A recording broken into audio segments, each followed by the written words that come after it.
everyone. Welcome to the Secure the Bag Book Club meeting of the minds where we talk about acquiring assets and financial literacy in general. It's awesome over here. I am so glad that you're here, whether you're joining the broadcast live or later, when we post the broadcasts later on. Really excited to have you join the discussion, learn something new.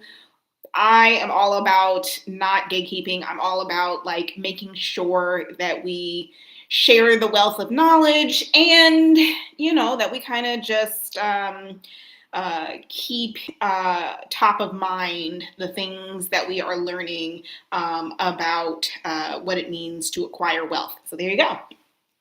I am Brooke Brown. I didn't mention that when I first started. I am the creator behind What Brooke Spent, the YouTube channel, as well as the website, whatbrookespent.com. And I am just a humble learner. I work in the financial industry, but I am the first one to say that I am not an expert.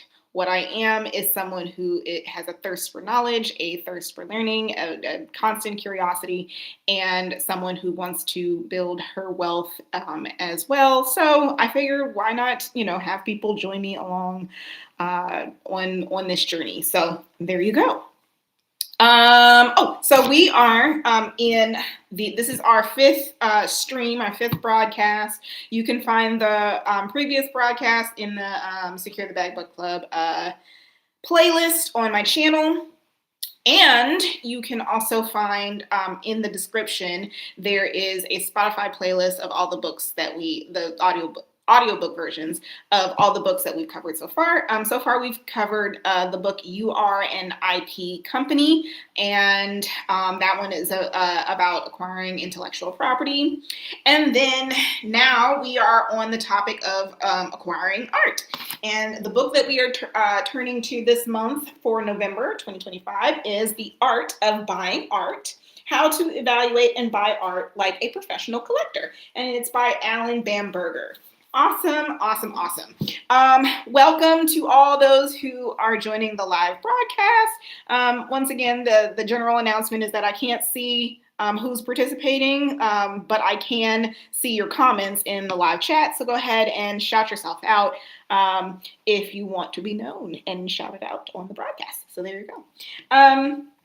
Okay, so I'm going to get into a couple of things. Oh, the first being logistics, okay? So you see here, I have the book. It's a pretty hefty book, so we're going to have to, kind of make a bigger effort than we did the first go around. The first book was kind of like it was a smaller book. This one's a little heftier, but we are going to get through it, right? Because we want to know what's in here, right? Anywho, so I have it divided into 4 sections. Each section is about 100 pages long, and if you go to whatbrookespent.com/events, the schedule, the reading schedule is there. I have the chapter numbers as well as the page numbers. So if you are following along on the audiobook, you'll be able to follow the schedule there. And also if you have the physical copy, you'll be able to schedule or to figure out the schedule there. Today's broadcast, we are talking about the first 100 pages. And I just wanted to dive right in if y'all don't mind. So here we go. So the first part that the book is divided into 4 parts, right? Define, select, research, and buy. So the first part that we're working on is part 1, define, and a little bit of a lot of part 2, select. So we're going through chapters 1 through 9. And chapter 1 was, kind of just like a set the tone kind of chapter. So I won't really get into that one. It's called Anyone Can Master the Art of Buying Art. And it just kind of gives you encouragement of yes, you can do this, right? So I love that. And then chapter 2. Chapter 2 is called Original Works of Art versus Reproductions. Love that they started this at that point, because my overzealous self would be like, I'm going out and I'm going to buy some art and it's going to be great. And, and I mean, from the start of the book, I was like, let me go look at my favorite artist, which personally, my favorite artist is Kehinde Wiley. You might know him from the portrait that he painted of Barack Obama, his official White House portrait. Love, love, love his art, has seen it in multiple museums. And I went to his website and started looking around like, is there anything that can be like, could I purchase anything? I will take a napkin to scribbled on. But alas, I have a budget, right? And I'm wondering, what is available to me from the artists who I appreciate. And anyways, the chapter 2, which talks about reproductions, right off the bat was like, okay, girl, hold on. This is what it means to find a dupe and why it's not in your best interest to find them or to purchase them. So it talked about, let's see, chapter 2. It talked about, what is it called? Copies of originals, aka copy prints, or also like photo duplications and photocopies. Or copy photographs is what the official term is called, right? Textured reproductions of paintings, reproductions of famous works, limited edition reproduction prints. All those kinds of like things that you just be like, oh yeah, this is good enough. But we want the originals, right? We want the high quality stuff, right? So I love that chapter went into detail about that. Also, it pointed out that so I like photography as an art form. And on page 20, it talked about photo duplication services. Now it was speaking of it in terms of like this is an alternative, but also like know what you're getting, which is not, particularly valuable. But if you're like, I'm just decorating my bathroom and I really love a picture that I saw, from this one artist and whatnot, they have those services at the Library of Congress that, famous photographs that you could, buy for like under $50. And I was like, that's fantastic. So that's an option, right? If you're just, kind of decorating and you're trying to, enjoy good art in your space without, making the large and thousands of dollars investment. Then in chapter 3, it talked about discover the art world. Now, here's something that I want y'all to chime in on, especially in the chat or whatever, right? Or in the comments if you're watching this later. So in the chapter about discovering the art world, it mentions on page 23, it says, take a few moments here and jot down your preconceived notions. Include what you think the art you're interested in buying looks like, who the artists are, where you might go to buy it, how much it costs, and any other relevant specifics. Be as thoughtful and detailed as possible and save these notes. They define your official starting point and will serve as a reminder of where you were when you began this book. Love that, right? Because I mentioned right at the beginning of this broadcast that I had one artist, and I'm like, if I could, I dream of owning a piece by him. He fits my taste, all that good stuff. And so that art exercise, I think, is a good way to kind of like set the tone for where you are and maybe where you'd like to be compared to where you'd like to be later. Also on page 24, on page 24, it talked about under the section, look. It talked about the best way to start exploring art is in all these variety of places, right? It mentioned museums, art fairs, art galleries, art organizations, artist associations, art walks or open studios, historical societies, corporate collections. But then it also talked about things like shopping malls, banks, hotel lobbies. And I was like, oh, that's fantastic. That's fantastic. Because that gives like a very like, practical, very tangible, very like, oh yeah, I could go out and I could do this. I could do this, right? Kind of approach to experiencing the art world and making it far more approachable for yourself. On page 27, I wanted to share this quote. It said, By experiencing a little bit of everything that's out there and taking some time to study it in detail, you begin to acquire strength of conviction and begin to define what really thrills you. Love that. And I think what the impression that I got from this chapter and a lot of the other chapters in the beginning was just that idea of like you have your own personal taste. You don't have to just say, oh, I don't like that, or I don't like that, but I won't buy that simply because I don't think it would fit my perception of like what I want people to think of me, and what my friends might think, or what will go up in value and stuff like that. Which, mind you, this is the Secure the Bag Book Club. We are all about increasing value of our assets, right? But to start, you don't want a collection of stuff that you're just like, this ugly ASS, painting that I got because it's by an artist that is like super, well known or whatever. And so, I hope that, I can resell it for a lot of money one day. It's like, yeah, that's great. But at the end of the day, you have to like your stuff. And I think that's important. Caitlin's in the chat. She said, also, you can look at the hospitals and doctor's office and airports. Yes, I forgot about airports. Absolutely. Absolutely. So art is all around us. And a lot of times we're going, just kind of blindly, just with blinders on, as we kind of get to where we're going, and we're not stopping to observe anything around us, our surroundings and stuff like that. And it adds culture and stuff like that. It adds just beauty to our existence here, like, right? That's what art is. It's not just an investment. It's also it adds quality of life. Yeah. JE NC 294, I totally agreed. Art is all around us. Absolutely.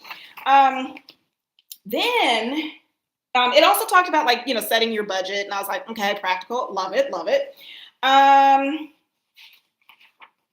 I love on page 34, and I'm trying to zoom through this because I don't want you guys to be like, girl, you cannot go through every page. But really, this book, compared to our first book, now our first book, it was a good, foundational, it got the basics done, right? But this book, this one right here, it does not gatekeep. It's like, girl, let me tell you all the details. Let me tell you all the tea. Let me tell you all the behind the scenes. This is what they really think about you and all that good stuff. So I really like it for that reason alone.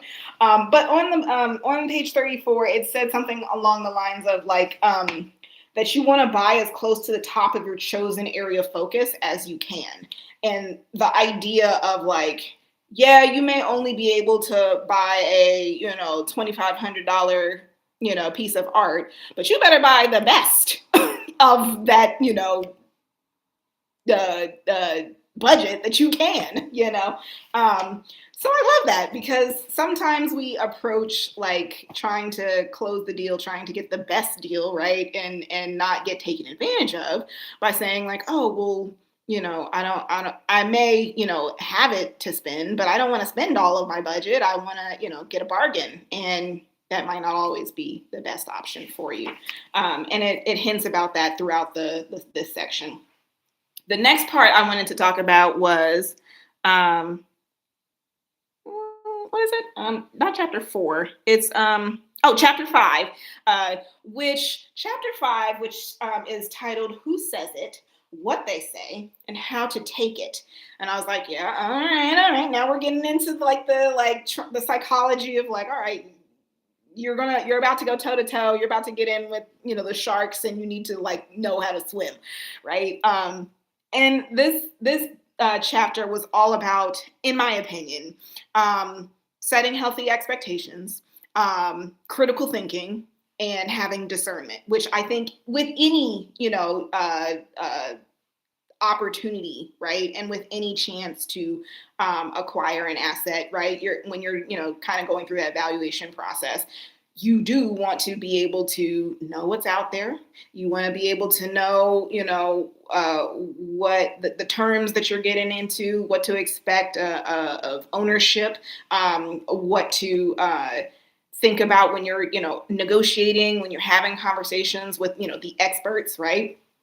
So I think this chapter is the one that you really want to, pay attention to. It mentioned, where is it? Hold on, I'm gonna find it. Give me a second.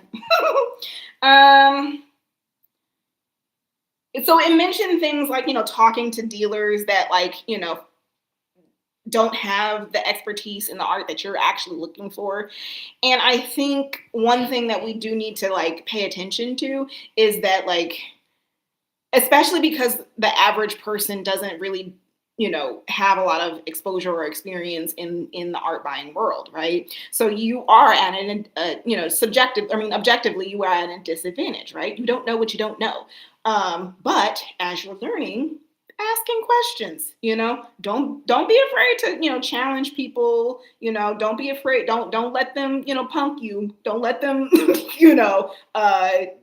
make it seem like, you, newbie, you don't know anything about this artist. Let me tell you, how valuable this art is and how you can't get it anywhere else. And you better, act fast and stuff. All those like sales tactics, they're sellers at the end of the day. They're going to try and sell you on it, right? So you do have to keep that in perspective, right? So that chapter is very valuable in that regard. It talked about qualifying the sources of your information, like again, critical thinking, right? Challenging your own assumptions about what your the conclusions that you're making about art. There was a book that as I was researching what book to do next,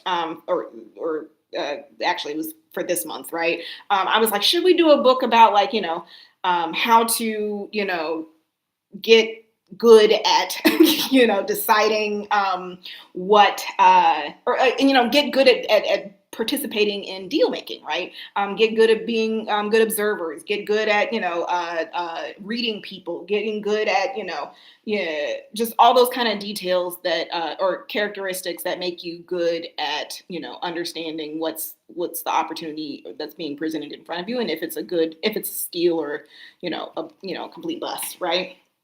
So I think using that chapter to condition yourself, condition your expectations, condition yourself to go toe-to-toe in those conversations, I think will really add confidence to you as you, it will boost your confidence as you go into this endeavor.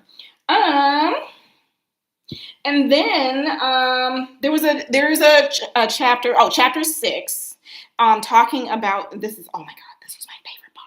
Okay, so this is my favorite part. It talked about comparison shopping, and it talked about the phenomenon of like love at first sight, right? And I was like, I read this part and I was like, this is how you get got 101. So it talked about how like this notion of you think that like the way the process is going to go is that you're going to see this piece, you're going to fall in love, you're going to be like, this is the one, I'm going to take it home, it's going to be great, and it's going to be, this stellar piece of my collection, it's going to be valuable, and I'm going to live happily ever after. That is the fantasy, folks, okay? Because at the end of the day, art may be one of a kind, but it is one that is similar to things that are already out there. That's just what it is, So comparison shopping conditions you, allows you to get familiar with what's out there, and allows you to have a calculated, have a educated, have a tempered expectation and understanding of what is before you. and whether it is truly this like can't pass up deal or something that you can find elsewhere. So exposing yourself, going to, other galleries and seeing if, there's other pieces that might fit your style just as well, or your budget even better, like do that, right? So that I think at the end of the name of the game for this particular section of the book was like, don't be afraid, get out there and, experience art, experience the market that you're in, experience the art selling world, and, find out get what you need, right? So there's that. And then the last part I wanted to share so there was a part that talked about this concept of taking art home on approval. So when you go to a gallery and you're like, oh, I really like this piece of art, right? The conditions that you're seeing the art in is very pristine. It's very like calculated. It's very like intentional. They got the mood lighting. They got the the sparse rooms where all you're focusing on is the art. But if you get it home, you're like, it's really clashing with the walls, or I didn't realize that it just doesn't hit for me, and you can take it back. And so I thought that was like fantastic to learn, because in my opinion, I was like, I'm going to buy, some thousands of dollars worth of art, and I'm going to bring it home and hate it, and I can't take it back. But apparently you can. So I thought that was a relief. I don't know if that's a relief to anybody else, but it is to me. And I think that it's also important to think about the fact, to that point, right, is that the idea that context and environment matters, right? When you think about, this is an example, right? When you think about like buying a piece of clothing, right?